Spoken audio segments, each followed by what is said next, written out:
السلام علیکم ویورز، میرا نام عطاء الرحمن اور آپ دیکھ رہے ہیں عطا بخاری یوٹیوب چینل۔ قرآن کریم کی مسلسل ایکسپوزیشن کے سلسلہ میں آج ہم سورہ النساء کی آیت نمبر 2-3 کی ایکسپوزیشن کریں گے۔ اس آیت میں 13 قسم کی خواتین بتائی گئی ہیں کہ ان سے نکاح نہیں کیا جا سکتا، وہ تم پر حرام ہے۔ تو وہ کون سے رشتے ہیں کہ ان رشتوں کی صورت میں وہ خواتین حرام ہیں، ان سے نکاح نہیں کیا جا سکتا؟ اس آیت کے اندر 13 رشتے بتائے گئے ہیں۔ تو شروع کرتے ہیں۔ آیت کا آغاز اس طرح سے ہوتا ہے کہ حرمت علیکم، تم پر حرام کی گئی ہیں۔ کیا کون سی خواتین یا عورتیں تم پر حرام کی گئی ہیں؟ آگے اس کی اب ڈیٹیل دے رہا ہے، ہم نمبر وائز اس کو بیان کریں گے۔ کیا یہ رہا ہے کہ امہاتکم، تمہاری مائیں، یہ ایک ہو گیا، نمبر 1 امہاتکم، تمہاری مائیں۔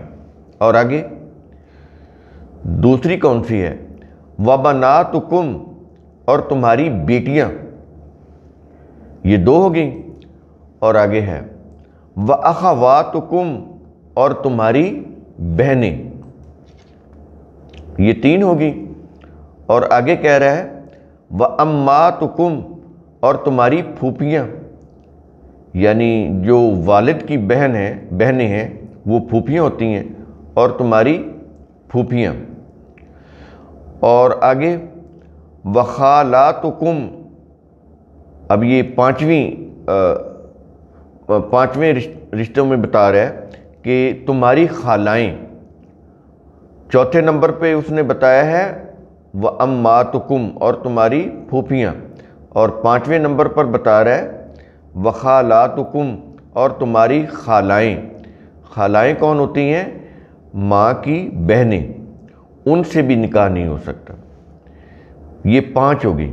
اور آگے چھٹا وَبَنَاتُ الْأَخِ، اور بھائیوں کی بیٹیاں، یہ یعنی بھتیجیاں، یہ 6 نمبر پہ قرآن ان کو لے کر آ رہا ہے۔ اور آگے بتا رہا ہے وَبَنَاتُ الْأُخْتِ، اور بہنوں کی بیٹیاں یعنی بھانجیاں، یہ 7 ہو گئے۔ اور آگے کہہ رہا ہے وَأُمَّهَاتُكُمُ اللَّاتِي أَرْضَعْنَكُمْ، اور تمہاری وہ مائیں جنہوں نے تمہیں دودھ پلایا، یہ 8ویں نمبر پر آ گئی۔ اور اس کے بعد 9ویں نمبر پر کہہ رہا ہے وَأَخَوَاتُكُمْ مِنَ الرَّضَاعَةِ، اور تمہاری رضائی بہنیں، یعنی دودھ شریک بہنیں۔ تو یہ دودھ شریک بہنیں، یہ 9ویں نمبر پر یہ آ رہی ہیں۔ اور آگے 10ویں نمبر پر وَأُمَّهَاتُ نِسَائِكُمْ، اور تمہاری عورتوں یعنی بیویوں کی مائیں، یعنی تمہاری ساسیں، یہ 10ویں نمبر پر قرآن کریم ان کو لے کر آ رہا ہے۔ اور آگے کہا جا رہا ہے 11ویں نمبر پر وَرَبَائِبُكُمُ اللَّاتِي فِي حُجُورِكُمْ، اور تمہاری وہ سوتیلی بیٹیاں جو تمہاری گودوں میں پرورش پائیں۔ سوتیلی بیٹی کون ہوتی ہے؟ بیوی کے یعنی بیوی کا جو سابقہ شوہر ہے اس سے جو بیٹی پیدا ہو تو وہ سوتیلی بیٹی ہوگی۔ قرآن کریم وہ بھی حرام قرار دے رہا ہے۔ اندازہ لگائیں کتنی حرمت ہے، حالانکہ وہ اس کی سلب سے نہیں ہوئی، اس سے نہیں ہوئی، وہ تو اس کے سابقہ شوہر سے، لیکن اس کے باوجود اس کو بھی بیٹی کا درجہ دے رہا ہے۔ بیٹے کی جو بیوی ہے اس کو بھی بیٹی کا درجہ دے رہا ہے کہ اس سے بھی تم نکاح کر سکتے، حالانکہ اس کا اس سے براہ راست کوئی تعلق نہیں۔ لیکن رشتوں کی حرمت تو دیکھیں آپ کہ بیٹے کی بیوی سے بھی نکاح نہیں کرنا، اور جو بیوی کی جو ماں ہے، جو ساس ہے، اس سے بھی نکاح نہیں کرنا۔ اور پھر یہ جو بیوی کی جو سوتیلی بیٹی ہے جو اس کے سابقہ شوہر سے ہو اور وہ اس کی پرورش کر رہا ہے، ظاہر ہے وہ اس کی گود میں سے مراد ہے وہ اس کی پرورش کر رہا ہے، تربیت کر رہا ہے، تو وہ بھی بیٹی کے درجے میں آ گئی، تو اس لیے ان سے بھی نکاح نہیں کرنا۔ اور آگے پھر قرآن کریم اس کو واضح بھی کر رہا ہے، یہ جو 11 نمبر پر کہہ رہا ہے نا کہ تمہاری وہ فتیلی بیٹیاں جو تمہاری گودوں میں پرورش پائیں، انہی کی بات کر رہا ہے۔ ان کو مزید وضاحت کر رہا ہے، کہتا ہے من نسائکم اللاتی دخلتم بہن، جو تمہاری ان بیویوں کی سابقہ شوہر سے ہوں جن بیویوں سے تم جنسی عمل کر چکے ہو، یعنی یہ جو موجودہ بیویاں ہیں ان کا کوئی سابقہ کوئی شوہر تھا، کسی بیوی کا سابقہ شوہر تھا جو اب موجودہ تمہاری بیوی ہے، تو اس سے وہ پیدا ہوئی نا، اس کی تم تربیت کر رہے ہو، اس کو تم نے گود میں لیا ہوا ہے، اب وہ تمہاری بیٹی ہے سمجھو۔ تو کہتا ہے کہ یہ جو بیٹیاں جو سابقہ شوہر سے ہوں اور ان سے تم وہ جو بیویاں تمہاری بنی ہیں اب، اور ان سے تم جنسی عمل بھی کر چکے ہو، تو کہتا ہے کہ اس صورت میں ان کی جو سابقہ شوہر سے بیٹیاں ہیں ان سے تم نکاح نہیں کر سکتے۔ اگر تم ان عورتوں سے، یعنی وہ تمہارے نکاح میں آنے کے بعد تم ان سے جنسی عمل کر چکے ہو اور ان کی جو سابقہ شوہر سے بیٹی ہے یا بیٹیاں، تم ان سے نکاح نہیں کر سکتے۔ اگر تم ان کی ماں سے، یعنی اپنی بیوی سے جو اب تمہاری بیوی بنی ہے سابقہ شوہر کو چھوڑ کر، تو اگر تم ان سے جنسی عمل کر چکے ہو تو پھر تم ان عورتوں کی بیٹیوں سے نکاح نہیں کر سکتے۔ یہاں جمع کے صیغے ہیں، بات کو سمجھ، کیونکہ یہاں پر قانونی بات ہو رہی ہے، تو قانونی بات میں تو پھر یہ چیز ہوتی ہے نا کہ ایک بیٹی کا کہہ رہے ہیں تو باقی بیٹیوں کا کیا معاملہ ہوگا، تو اس لیے یہاں پر جمع کے صیغے ہیں، یہ چیز آپ سمجھیں۔ اگلی صورت یہ بتا رہا ہے اسی جز میں رہ کر، کہتا ہے فَإِن لَّمْ تَكُونُوا دَخَلْتُمْ بِهِنَّ، پس اگر تم نے ان بیویوں سے جنسی عمل نہیں کیا، یعنی جن کا سابقہ شوہر تھا وہ ان کا رشتہ ختم ہوا، ان عورتوں نے تم سے شادی کر لی، تو اگر کوئی ایسی چیز ہوئی کہ کچھ ایسا معاملہ ہو گیا کہ ابھی تم نے ان سے کوئی جنسی عمل نہیں کیا، تو پھر اس صورت میں کیا ہے، کہتا ہے فَلَا جُنَاحَ عَلَيْكُمْ، تو پھر ان عورتوں کی بیٹیوں سے نکاح کرنے میں تم پر کوئی حرج نہیں ہے۔ اب دیکھا قرآن کریم نے کتنی وضاحت کے ساتھ قانون کو بیان کر دیا ہے کہ ایک عورت ہے، اس کا سابقہ شوہر سے اس کی ایک بیٹی ہے فار ایگزامپل، اب ہم اس کو واضح کر رہے ہیں اور مزید، تو اب اس نے نکاح کر لیا دوسرے مرد کے ساتھ، اب دوسرے مرد کی یہ اسی طرح بیٹی ہوگی جیسے اس کی اپنی بیٹی ہے، یہ اس کی پرورش کر رہا ہے، سب کچھ کر رہا ہے۔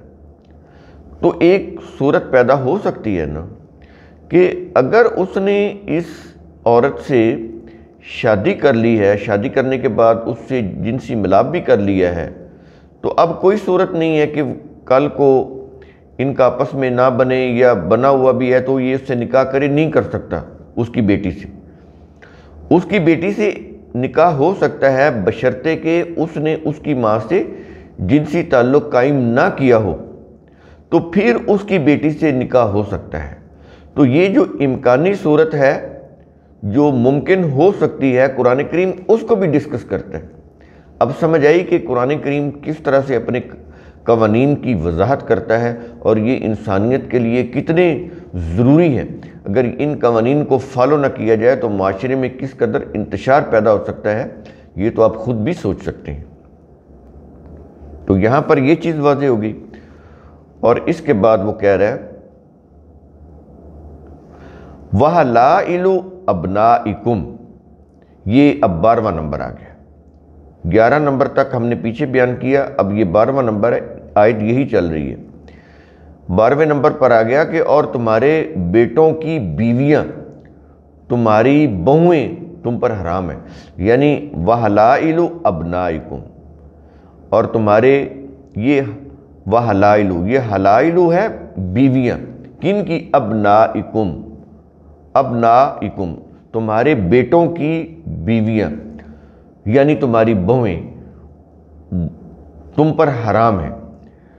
اب بیٹوں کی وضاحت کر رہا ہے۔ بیٹے کون سے؟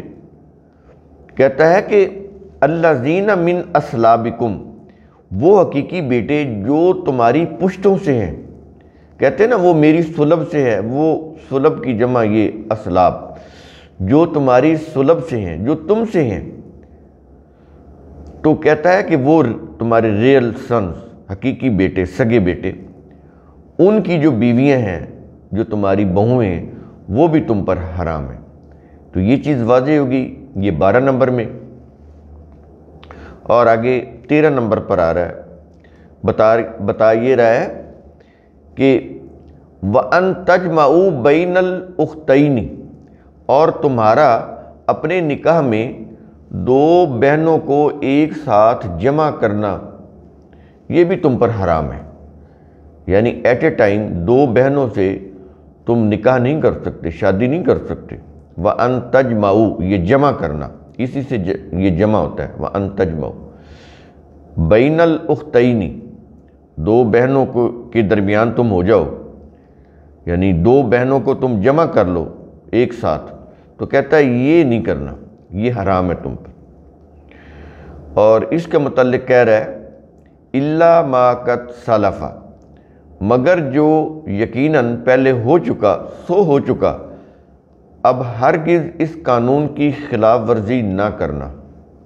پیچھے بھی یہ چیز کہی گئی نا، جہاں پر وہ یہ کہہ رہا ہے کہ تمہاری مائیں تم پر حرام ہیں، تمہاری بہنیں تم پر حرام ہیں، تو اس سلسلے میں کہا نا کہ پیچھے جو کچھ ہو چکا سو ہو چکا، آئندہ نہ کرنا یہ چیز، ورنہ تمہارا خاندگی جو نظام ہے، فیملی سسٹم ہے، وہ تباہ و برباد ہو کر رہ جائے گا۔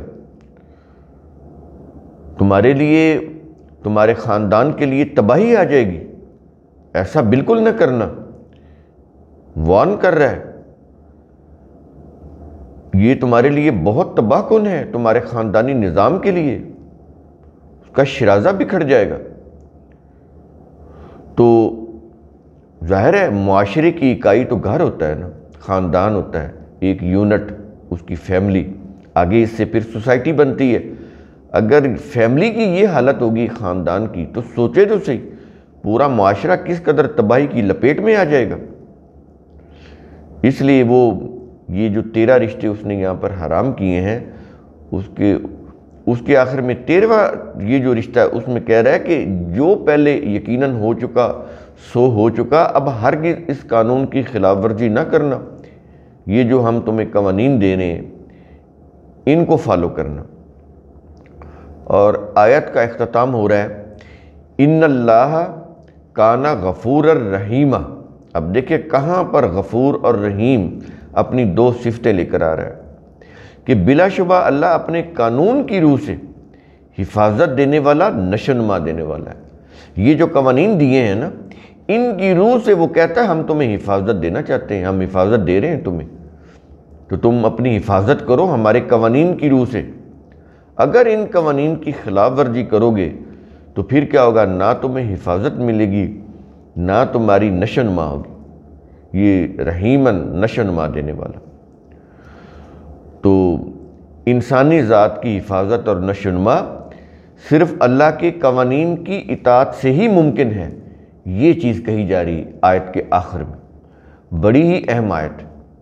تو قرآن کریم کا اصول ثم تتفکروا، اس کی روح سے آپ خود بھی سوچا کریں، سمجھا کریں، غور و فکر کیا کریں۔ اور 14 نمبر پر وہ جو رشتہ ہے کہ اگلی آیت میں آئے گا، جس میں کہا یہ جا رہا ہے کہ شادی شدہ عورتیں بھی تم پر حرام ہیں۔ یہ ٹوٹل 14 نمبر ہیں، اور 14واں نمبر اگلی آیت پر آئے گا، اس کے لیے ہم علیحدہ ویڈیو کریں گے اس کے اوپر، 14 نمبر کی آیت پہ، اس میں پھر آپ دیکھیں گے۔ شکریہ۔